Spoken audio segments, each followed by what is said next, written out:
David Jaffe stumbled into the gaming world by accident. While a lifelong gamer, he went to film school with the intention of becoming a Hollywood director. He only got into the industry because he happened to read that developer Sony ImageSoft was in Santa Monica, not far from where he lived. Soon enough, he had a day job testing games there. But in practically no time at all, he was pitching his own ideas, and went from mere tester to lead designer. After the Disney-licensed Mickey Mania, he co-created the Twisted Metal franchise that helped establish Sony as a gaming brand. He created several games in the series, culminating in 2001's Twisted Metal Black for the PlayStation 2.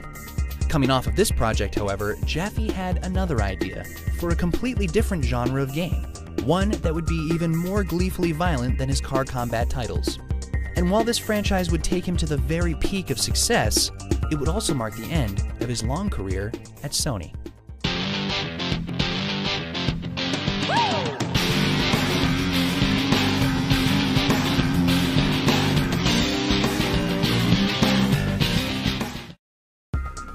Of the movies Jaffe loved growing up, many of them were epic adventures. He's frequently cited Raiders of the Lost Ark as his favorite film. He was also a fan of Greek mythology, and of course, Hollywood had produced any number of adventure films based on myth. Jaffe felt like he could combine all of this with his singular love of bloodshed. The game, as it took shape, was clearly influenced by other third-person actioners, notably the seminal Devil May Cry. So with God of War, it was me getting real frustrated as a player reading the backs of all these boxes going, we're going to promise you this great big adventure, but then you get in and it's this amazing combat or it's this amazing platforming, but it doesn't feel like an adventure, it feels like a game. And I really wanted to finally work with the team to make a game that really delivered on the promise on the back of the box and had puzzles and fighting and exploring and storytelling, and at the end it felt like you would live this big cinematic adventure. Sweeping scenery, cinematic camera angles, and an epic feel made the game seem bigger than anything else around. In terms of level design, it also took cues from the Metroid series by making certain passages visible but inaccessible until later in the adventure. Most important above all was the gameplay itself, as responsive, simple, and deep as anything the action genre had ever seen before. At the center of the whole experience was the hero, Kratos, though maybe hero is the wrong word. Psychotic, rampaging maniac might be a better fit. From the art design to the writing, Jaffe pushed his staff to make Kratos an avatar of pure anger, an expression of the gamer's own negativity. He would not be a defender of the innocent. In fact, Kratos could actually kill bystanders for extra health. Unrestrained wrath was the nature of the beast, the extreme conclusion to everything Jaffe had been driving for in Twisted Metal. Creative boss battles, varied environments, brain-bending puzzles, and solid platforming rounded out the experience, all brought to life with a stunning engine. The end result was a smash hit immediately upon release, one of the very highest-rated games on the PlayStation 2. It was universally considered a masterpiece and a showcase of everything that made the PS2 an amazing machine to own. Its memorable boss battles have been widely copied throughout the industry, but no one has ever been able to quite recapture the slickness of the controls. Throughout his career, Jaffe had proven that he could dial in on an untapped wish in the gaming community, then deliver on that wish in spectacular fashion. Even more so than Twisted Metal, God of War struck a chord with gamers hungry for something more intense and more fun than the average product. In other words, Jaffe had done it again. Now, everyone expected him to do it again. God of War 2 was greenlit for development almost instantly. But early into the process, Jaffe switched roles within the studio. The development process had been extremely rough on the director, with long hours and late nights. Now that he had a family of his own, he was ready for a change of pace. He became the creative director for the studio as a whole. He was still very much involved with the making of God of War 2, but day-to-day duties fell to the game's new director, Cory Barlog.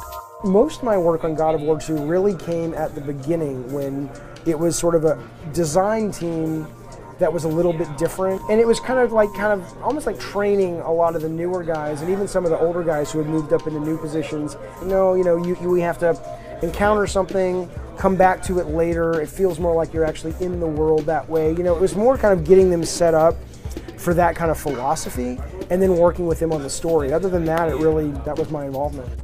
At the same time as Kratos' next adventure was being hammered out, Sony Santa Monica was also at work on a PlayStation portable game called Heartland.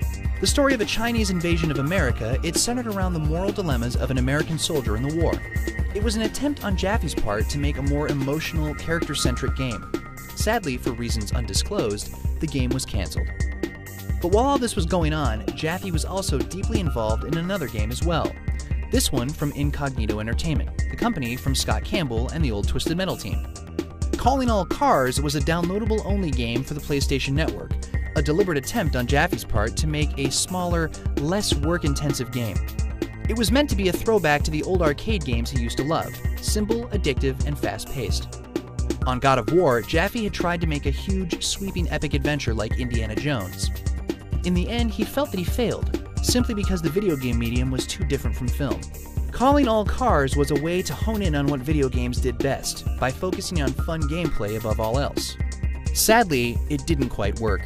Quick and simple worked fine in the arcade setting, but didn't make as much sense on a home console. Calling All Cars neither reviewed nor sold as well as expected, and is often looked upon as a failure. Despite this, the game was still profitable, and Jaffe remains proud of it. We learned, I always compare Calling All Cars to like bubblegum, like a wonderful piece of flavorful bubblegum, but it didn't have a stickiness to it.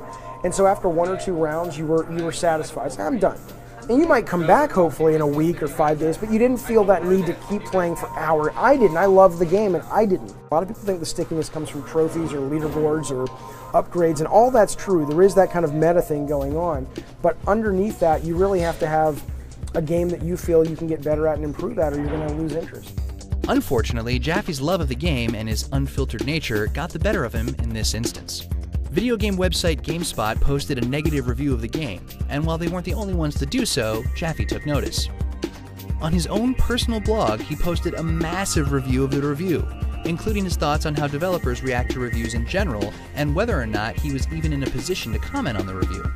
But it set the internet on fire, as the community believed this was Jaffe trying to pressure journalists. You know, look, fuck you. I mean, that's my answer, fuck you. I mean, I don't mean that in a mean way, by the way. I don't know how you can say fuck you and not mean it mean, but these are our fucking kids, you know, and it's like, I had this comment, it's like, you want me passionate. You want Eat, Sleep, Play passionate. You want the people who make your entertainment, you want them to care so much that they're willing to make asses of themselves because someone has insulted their fucking kid.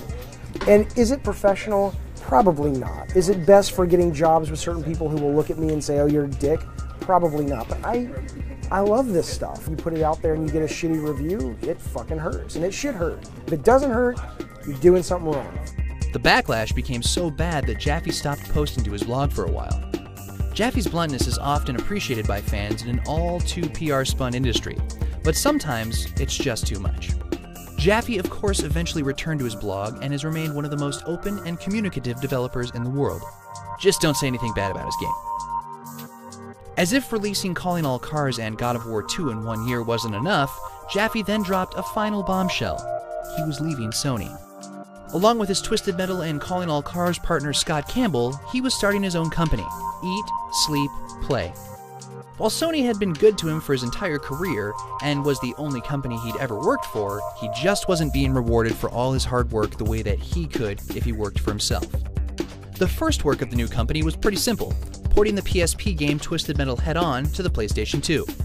Since the original game had been made by the exact same team when they were Incognito Entertainment, this wasn't too tough. Renamed Extra Twisted Edition, the game released in 2008. Since this was long after the release of the PlayStation 3, and Extra Twisted Edition was only on the PS2, it went by largely unnoticed by the gaming media. For the next game, Jaffe and the team wanted to make another downloadable game, but this time learning their lessons from Calling All Cars. Even though it would be relatively cheap, it would be fully featured like a retail release, just smaller.